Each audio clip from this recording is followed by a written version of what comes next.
não seja tão sensível. A sensibilidade emocional é a causa silenciosa de todo sofrimento. Dar força à criação como uma realidade pelo envolvimento emocional nela é tolice.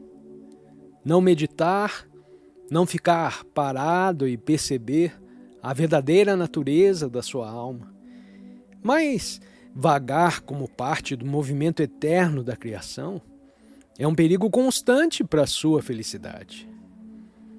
Talvez algum dia seu corpo fique terrivelmente doente, e embora você queira caminhar ou fazer outras coisas que costumava fazer quando era mais jovem ou mais saudável, descobre que não pode fazê-las. É uma terrível desilusão para a alma. Antes que esse dia chegue, torne-se tão livre que possa olhar para o seu corpo com desapego, cuidando dele como se fosse de uma outra pessoa. Uma de minhas alunas tinha uma condição muito dolorosa no joelho, no qual os ossos estavam se decompondo.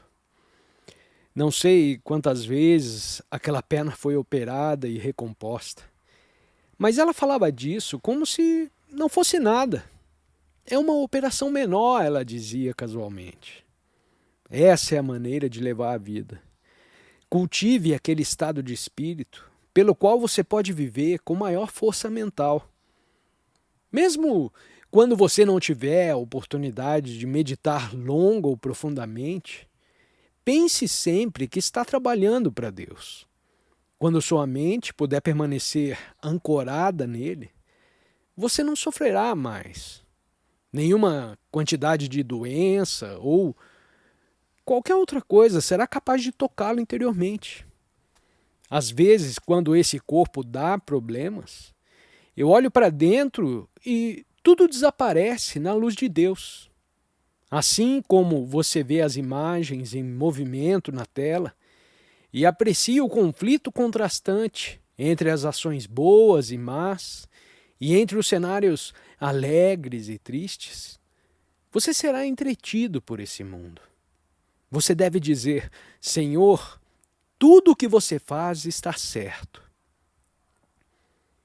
Mas até que você perceba conscientemente que tudo isso é um sonho, você não entenderá por que Deus criou esse mundo. Acho que, ao criar o universo, Deus queria se manter ocupado. Que isso seja um incentivo aos aspirantes espirituais. Muitos pensam que, para encontrar Deus e fugir desse sonho, eles devem abandonar suas responsabilidades e buscar reclusão no Himalaia ou em qualquer outro lugar totalmente solitário. Mas isso não é tão simples.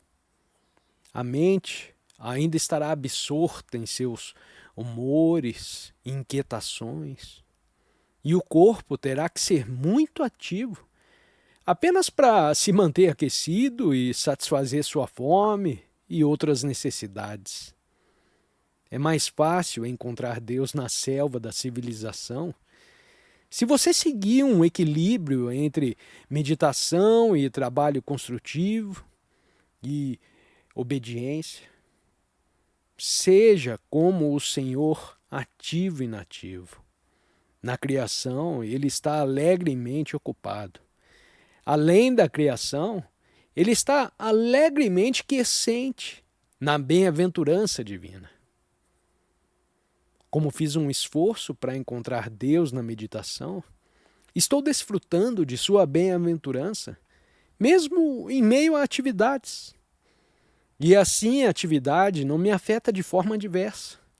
Mesmo que eu diga que não gosto disso ou daquilo, nas dualidades ao meu redor, ainda assim, por dentro, eu estou calmo e sou como aço, calmamente ativo e ativamente calmo. Um príncipe da paz, sentado no trono do equilíbrio, dirigindo o reino da atividade. Ao que tudo indica, parece que a partir da perfeição de Deus, que criou seres imperfeitos, mas na verdade, seres imperfeitos são perfeitos. Almas feitas à imagem de Deus. Tudo o que Deus quer que você faça é separar as imperfeições dos seus sonhos do seu eu perfeito. Quando você pensa em sua vida mortal e em todos os seus problemas e se identifica com eles, você faz uma injustiça à imagem de Deus dentro de você. Afirme e perceba: não sou um ser mortal. Eu sou o Espírito. Deus está sempre tentando trazer seus filhos de volta à sua perfeição inerente. É por isso que você verá que, mesmo nas pessoas más, há uma busca por Deus, embora isso não seja pronunciado como tal. Você pode encontrar uma pessoa má que deseja obter miséria das suas ações? Não. Ele acha que as suas atividades vão lhe dar uma boa diversão. O homem que bebe ou se droga pensa que vai sentir prazer com isso. Em todos os lugares você verá pessoas, sejam boas ou más, buscando a felicidade à sua maneira. Ninguém quer se machucar. Então, por que as pessoas se comportam de maneira perversa, que certamente causará dor e tristeza? Tais ações surgem do maior de todos os pecados, a ignorância. Infrator é a palavra certa em vez de pecador. Você pode condenar o erro, mas não deve condenar o autor. Pecados são erros cometidos sob a influência da ignorância ou ilusão. Mas, para um grau diferente de compreensão, você pode estar no mesmo barco. Jesus disse: aquele que dentre vós estiver sem pecado, que atire a primeira pedra. A questão é que, em tudo o que fazemos, buscamos a felicidade. Ninguém pode dizer com verdade que é materialista, porque quem busca a felicidade está buscando a Deus. Portanto, tanto no mal quanto no bem, Deus está nos persuadindo de volta a Ele, por meio da nossa busca pela felicidade. A tristeza infligida pelo mal acabará por transformar os rebeldes nas alegrias da virtude. Uma vez que a vida é inerentemente uma mistura de bem e mal, de belos sonhos e pesadelos, devemos procurar e ajudar a criar os belos sonhos e não sermos apanhados pelos pesadelos assustadores.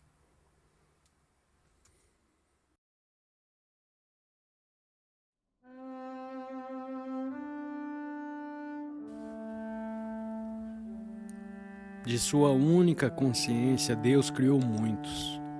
E agora, Ele está tentando trazer muitos de volta à unidade novamente.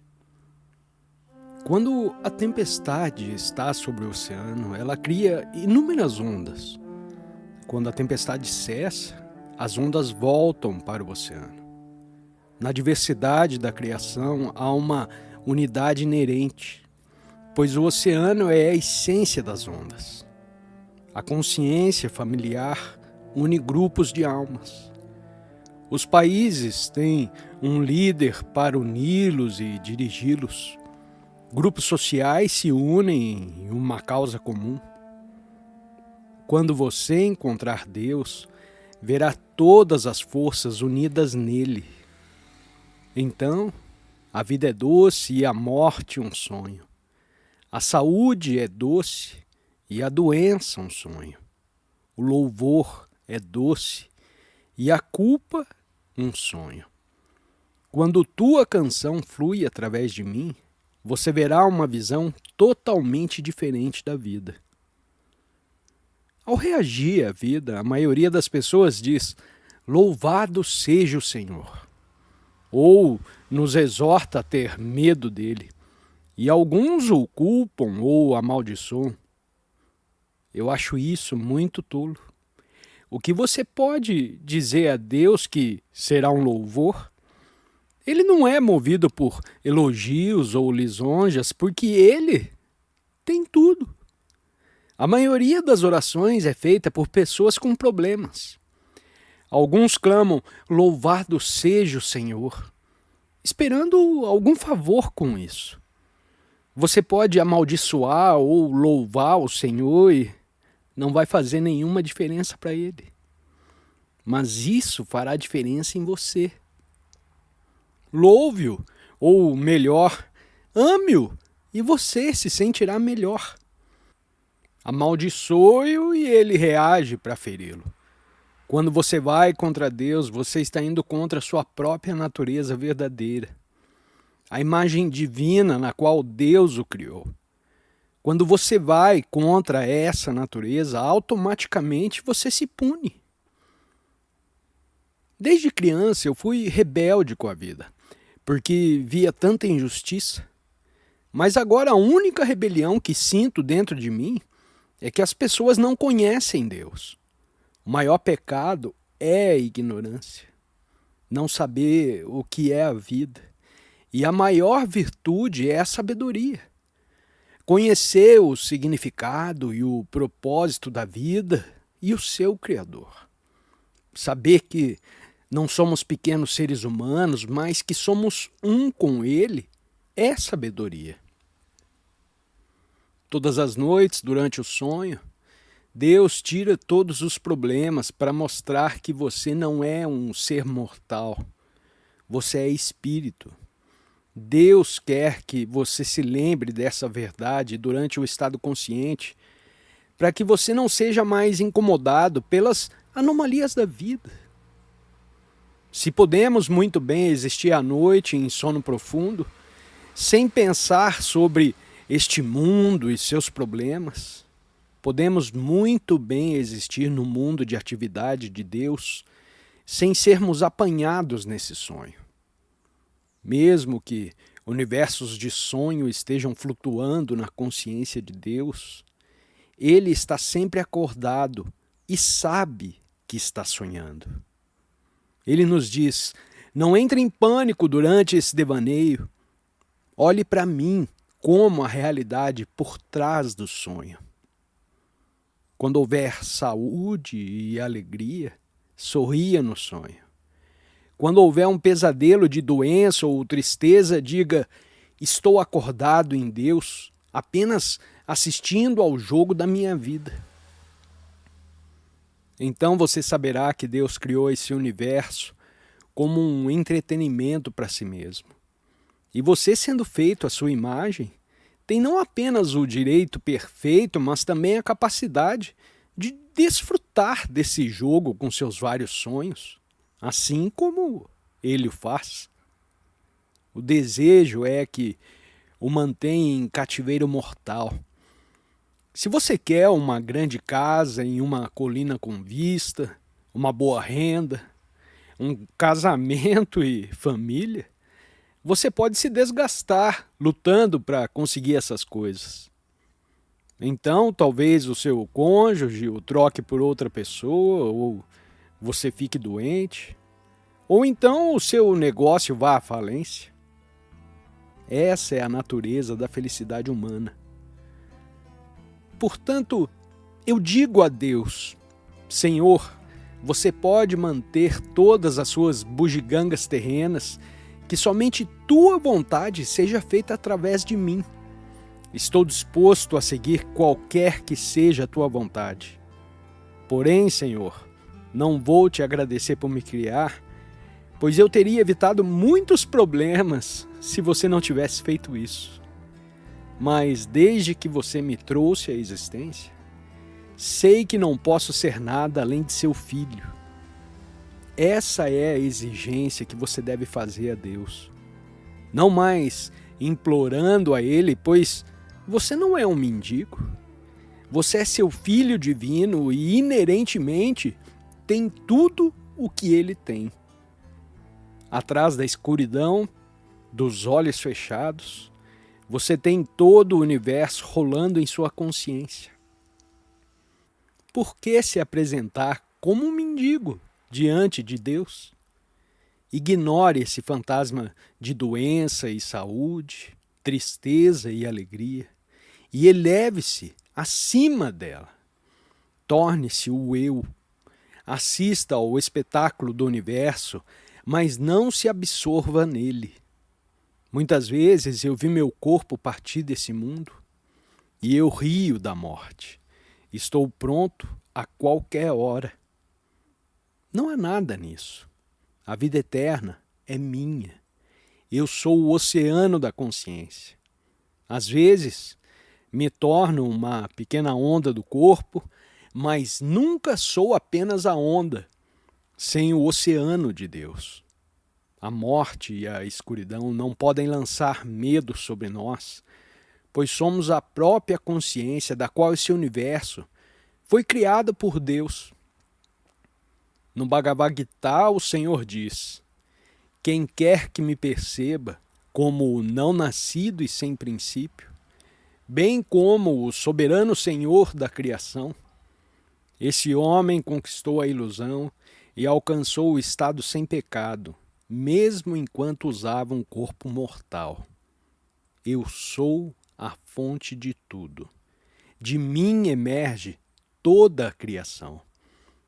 Com esta percepção, os sábios maravilhados adoram-me. Seus pensamentos totalmente em mim. Seus seres rendidos a mim, iluminando um ao outro e proclamando-me sempre. Meus devotos estão contentes e alegres.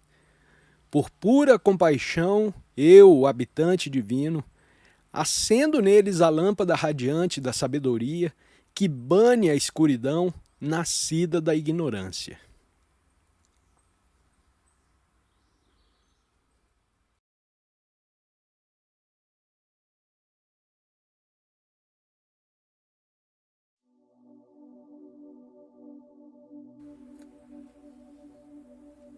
Não importa quantas vezes você me ouça falar sobre o motivo pelo qual Deus criou o mundo, você sempre encontrará algo novo. Através da concentração infinita, recebe-se uma luz sempre nova sobre esse enigma. De alguma forma, Deus tem todo o poder do universo sob seu comando. Mas por que Ele tem esse poder? Por que Deus é Deus? Por que você não é Deus? Você vai quebrar a cabeça quando tentar pensar dessa maneira. Que existe um Deus, uma inteligência e um poder absoluto. Não podemos negar racionalmente. O testemunho de Jesus, Krishna, Buda e dos santos não pode ser questionado. Pelos ideais que exemplificaram e pelos milagres que realizaram, sabemos que estavam falando a verdade. Eles deram testemunho irrefutável de que Deus existe e que Ele é perfeito e todo-poderoso. Eles nos disseram que Deus é alegria e Deus é amor. Mas se é assim, por que Ele criou um mundo tão imperfeito e um corpo imperfeito para o homem? Achamos que, se tivéssemos o poder que Deus tem, poderíamos criar um corpo muito melhor do que esse e talvez um mundo muito melhor. Pelo menos, em nossa imaginação, pensamos que poderíamos. Jesus disse: aquele que crê em mim também fará as obras que eu faço, e obras maiores do que estas ele fará. Como ele sabia 20 séculos atrás, os milagres da ciência moderna, que são comuns hoje. Vemos como, por radar, o homem pode determinar a presença e localização de coisas a milhares de quilômetros de distância. Um soldado me disse que a primeira vez que acreditou em Deus foi quando viu um radar funcionando. São as maravilhas do rádio, do radar, da televisão e de todas as outras descobertas científicas que estão por vir, às quais Cristo se referiu quando predisse que faríamos coisas ainda maiores do que ele havia demonstrado. Claro, se cada pessoa tivesse olhos e ouvidos como radares, ninguém teria paz. Os pensamentos e ações de outras pessoas a milhares de quilômetros de distância estariam afetando nossas mentes, e não haveria liberdade ou privacidade para ninguém.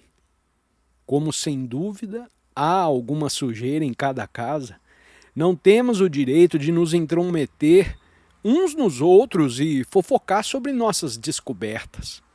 Portanto, há uma razão pela qual Deus lançou sobre o homem o manto de Maia, o poder limitador da visão. Parece que assim que o homem ganha poder, ele o usa mal. Já estão falando de guerra de botão, em que basta apertar um botão e as bombas atômicas destruirão as nações.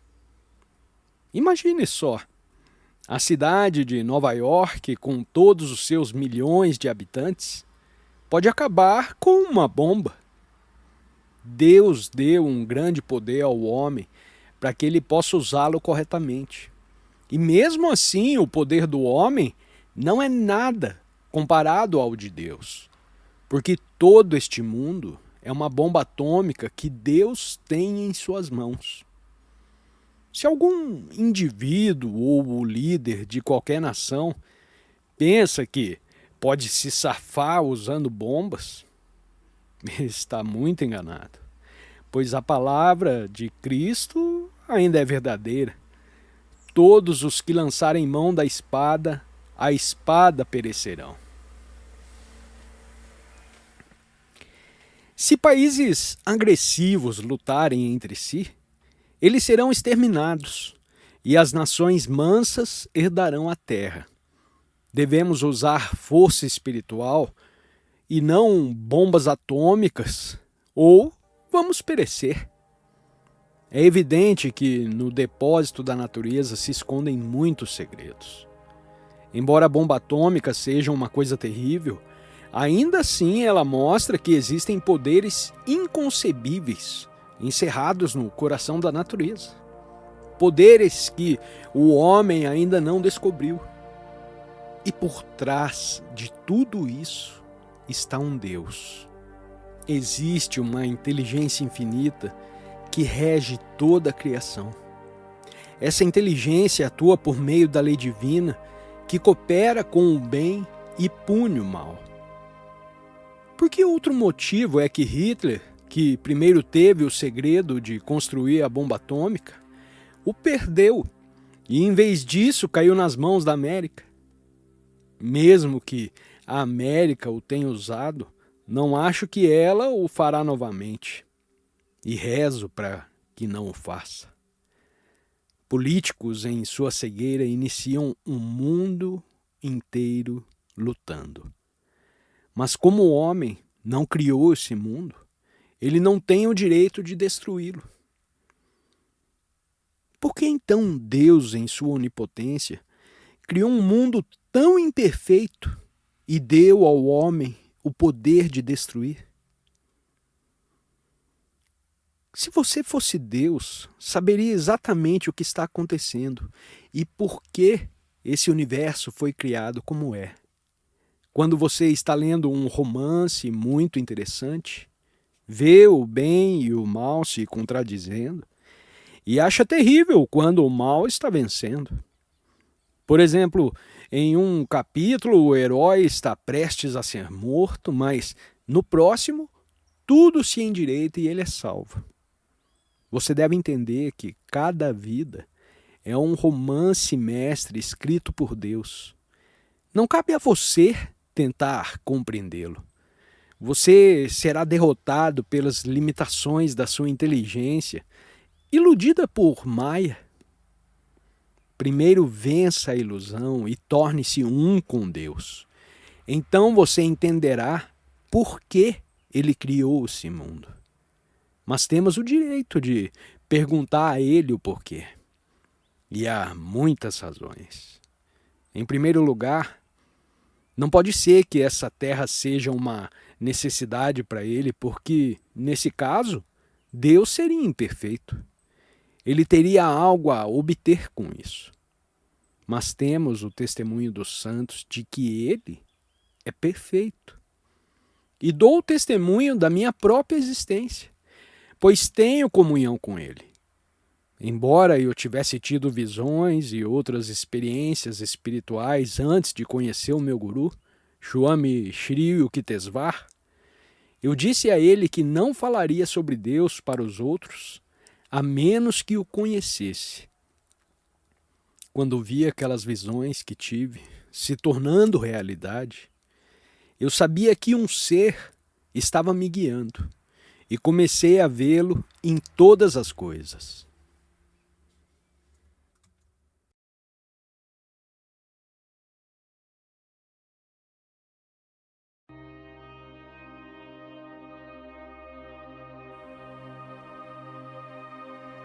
Visto que Deus é perfeito e essa terra não é uma necessidade para sua evolução, ela é, portanto, uma espécie de passatempo para Deus. Por exemplo, existem dois tipos de artistas. Um tipo é o artista comercial, que faz a arte pagar. E o outro tipo é aquele que cria asas finas de arte sem valor de mercado, simplesmente para o deleite pessoal. Agora, não podemos pensar em Deus como comercial, pois ele não tem nada a ganhar com a sua arte de criação. Da mesma forma, pessoas ricas às vezes adotam hobbies especiais que são caros, simplesmente porque podem pagar por eles. Conheci um homem assim em Cincinnati. Ele tinha uma grande fazenda como hobby. Quando fui visitá-lo como hóspede dele, eu disse a ele: "Sua fazenda não está se pagando, não é?" E ele respondeu: "Isso mesmo.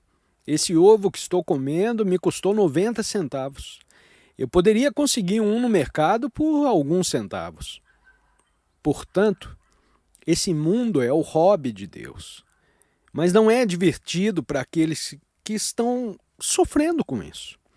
Costumo dizer ao Senhor: se você queria um hobby, por que criou dor, câncer e emoções terríveis como parte disso? Claro, não estou no mundo para dar ordens ao Senhor. Eu sei que é assim que é, mas eu humildemente luto com ele. Ele ri de mim e diz: no último capítulo, todos saberão a resposta para essas perguntas. Bem, eu sei a resposta, mas argumento em nome daqueles que não sabem. Pode ser uma peça para ti, Senhor, mas é miséria e morte para aqueles que não sabem que é apenas uma peça. Duas pessoas se casam, acham que encontraram o amor perfeito, e então uma delas morre. Que tragédia! Ou então, talvez, alguém que ganhou muito dinheiro e pensa que está feliz, e então vê a queda no mercado de ações, sente aquele desespero terrível e pula pela janela. E nas armadilhas do sexo, vinho, dinheiro, a tentação não apenas de fora, mas de dentro. Como o homem vai justificar tudo isso? E por que existem corruptos, gangsters, bandidos, pessoas insanas e todos os tipos de acontecimentos terríveis, Senhor? Porque existem germes que matam tantas pessoas todos os anos? Se os ossos daqueles que morrem de doença fossem amontoados, a pilha seria tão alta quanto o Himalaia. E ainda assim é um hobby para você, Deus? E aqueles que são vítimas do seu hobby? E o Senhor diz: eu fiz todos os homens à minha imagem. Se você sabe que é uma parte de mim, pode viver nesse mundo e aproveitá-lo como eu. Essa é a resposta definitiva. Não vemos esse mundo como Deus o vê. Vou dar um exemplo de como as coisas deram errado na criação. Se agora, mesmo nessa sala, eu de repente fechar meus olhos e começar a dançar loucamente, esquecendo tudo ao meu redor e as limitações de minha cegueira, você me chamará: ei, cuidado, você vai cair ou bater em alguma coisa. Mas eu posso insistir: não, eu estou bem. Então eu tropeço, caio, quebro minha perna, choro e pergunto: por que isso aconteceu comigo? E você responderá: bem, porque você fechou os olhos e tentou dançar na escuridão. E então eu respondo: ah, meu Deus, por que dancei de olhos fechados? Como seus olhos estão fechados, você não pode deixar de pensar que esse mundo é terrível. Mas se você mantiver os olhos abertos para a sabedoria e a calma, verá que há muito prazer nesse mundo, como se estivesse assistindo a um filme.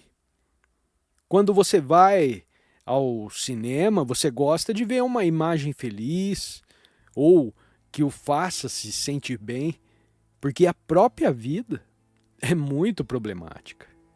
Mas de acordo com a teoria cinematográfica cósmica desse drama terrestre, as revoluções e guerras históricas e os problemas do homem são justificados. Porque se você for a uma exibição de filmes todos os dias e ver apenas cenas de amor, você se cansará delas. Você gostaria de ver alguma ação, algum contraste e emoção. Portanto, Deus está justificado em criar as dualidades nessa terra. Ele não queria que esse drama fosse obsoleto. Se houvesse apenas anjos, seria uma peça muito cansativa. Onde há um vilão e um herói, é sempre mais divertido. Os contrastes foram feitos para nos ajudar a perceber que esse drama é apenas um filme cósmico e que, ao traduzir a nossa consciência na consciência de Deus, poderíamos ver essa terra como Ele a vê. Mas eu não gostaria de ser o vilão, pois o crime não compensa, principalmente diante da inexorável lei cósmica. Eu preferiria estar em um lugar sentado debaixo de uma árvore, absorto em meditação sobre Deus, ou estar ocupado servindo aos outros para deixá-los confortáveis com a verdadeira paz e felicidade. Pois embora a vida seja governada por um plano cósmico, temos liberdade para mudar a nossa parte do drama. A questão é que, se você aprender a ver esse mundo como uma imagem, não encontrará nada de errado com ele. A única coisa que eu reclamo é que a dor faz essa imagem parecer tão real. Você não se importaria que sua mão fosse arrancada se não tivesse dor e se pudesse colocá-la de volta no lugar? Alguns santos mostraram que isso é possível. Por exemplo, Jesus cumpriu a sua profecia quando disse: destrui esse templo, o corpo, e em 3 dias o levantarei. E quando Pedro, então, cortou a orelha do centurião, Cristo a restituiu. Ao conhecer o Senhor, Jesus teve o poder de refazer o corpo. A ciência se concentra em criar mais confortos materiais para o homem. Mas quando a doença chega e o médico diz: está tudo acabado, não tem mais o que fazer, você não pode fazer nada a respeito. E aí? Como você se sente? Desamparado? Não é? Mas os mestres dizem que você não precisa se sentir assim. Esse mundo parecerá uma criação injusta se você mantiver os olhos na sabedoria fechados. Você deve perceber que é filho de Deus e, se estiver em sintonia com Ele, verá essa terra como uma imagem, como passatempo de Deus. Então você pode viver nesse mundo sem ser afetado por tudo. São aqueles que levam muito a sério que sofrem. E por causa desse sofrimento, eles não entendem por que Deus criou essa terra. Quando uma mãe fica sabendo da perda do bebê de outra pessoa, ela se sente solidária. Mas quando é o seu próprio bebê, ela sofre uma grande angústia. Quando você transformar sua consciência em consciência divina, de modo que sinta pelo bem-estar de todos os outros, como sente por si mesmo, quando todo o mundo se tornar o seu eu maior, você ficará completamente dissociado dos sofrimentos do seu pequeno corpo. Você verá a criação como uma espécie de experiência dramática, na qual nada pode te ferir.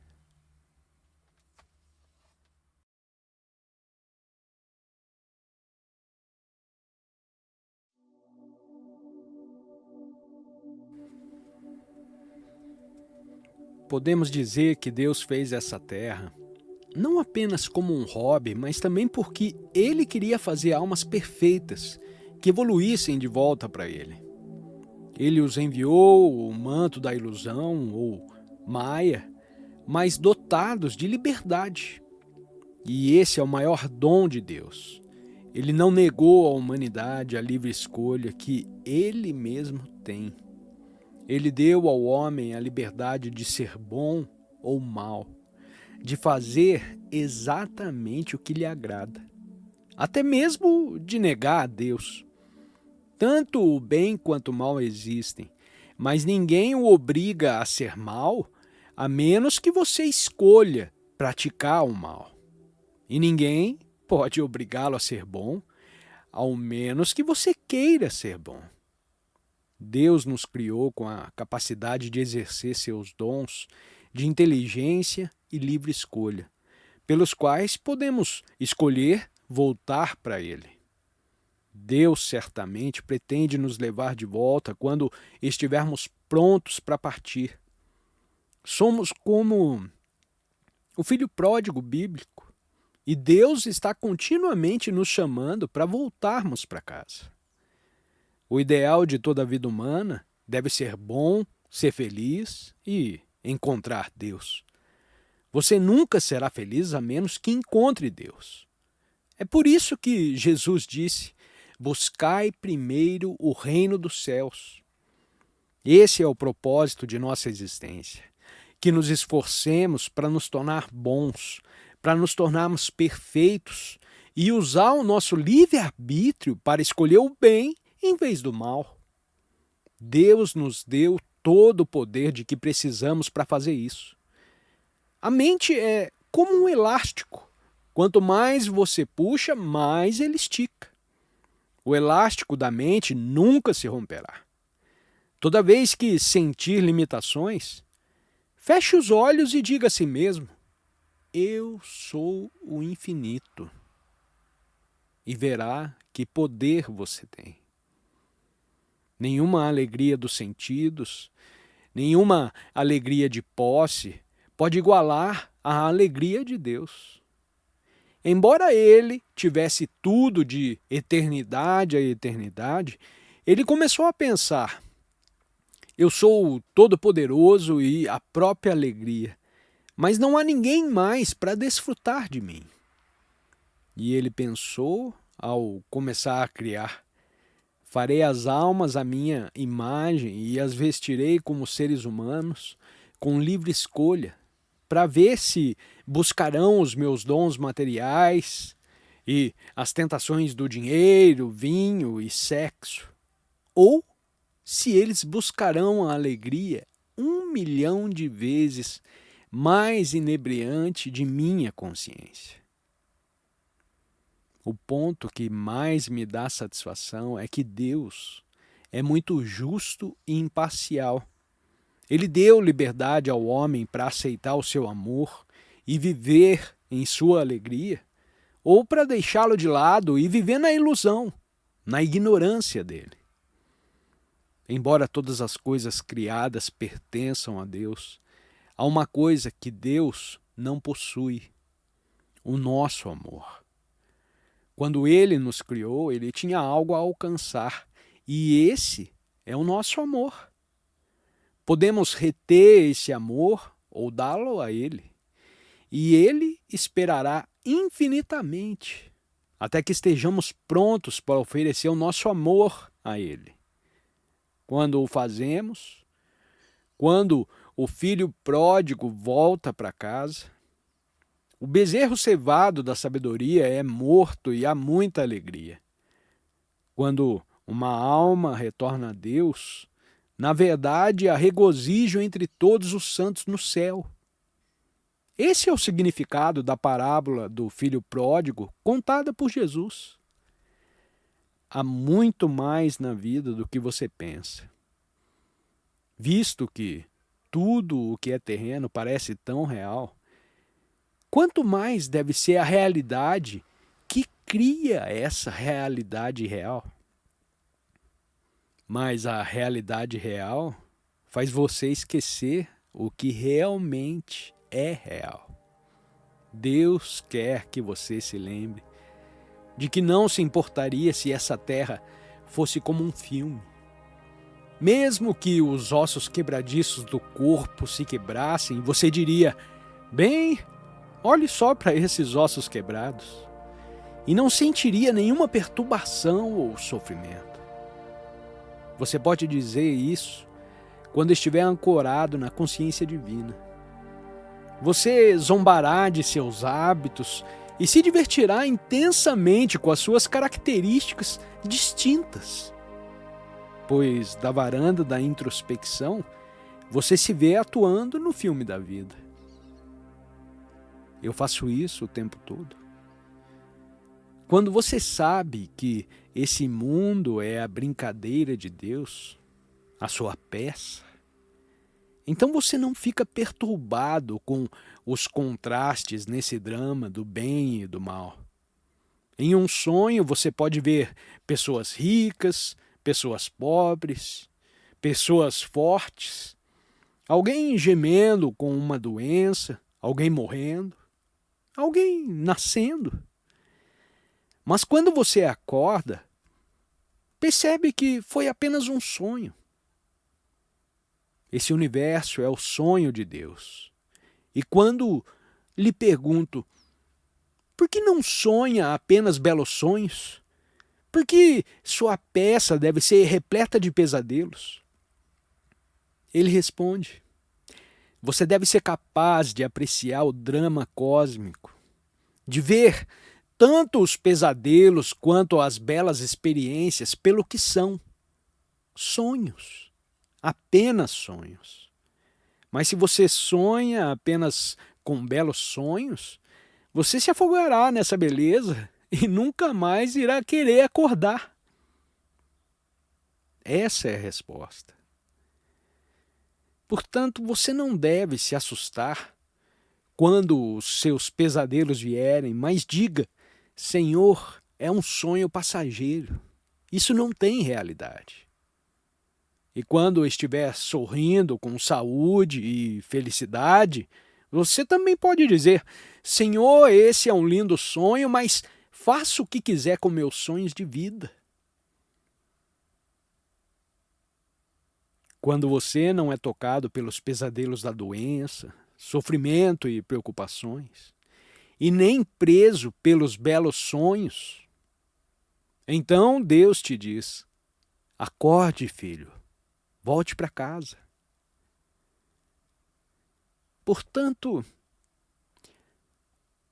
observe esse universo como uma peça de teatro, como fazem os mestres que estão despertos em Deus. Eles estão muito interessados nessas almas que tentam escapar desse sonho. Deus quer que todos saiam desse pesadelo e assistam a esse filme cósmico como um entretenimento. Ele quer que você saiba que você é um com Ele. E é por isso que, de tempos em tempos, Ele envia almas realizadas em Deus à Terra para ajudar a humanidade. Quando as pessoas ficam muito grogues com os pesadelos, essas almas vêm nos acordar, nos sacudir e dizer: "Ei, o que há com você? Você está sonhando." E você grita: "Não, não, a minha perna está quebrada." Ou então: "Eu estou sofrendo com uma doença." Ou então: "Eu estou afogado na pobreza." Mas quando pelas bênçãos dos grandes você abre os olhos, você vê que é um sonho.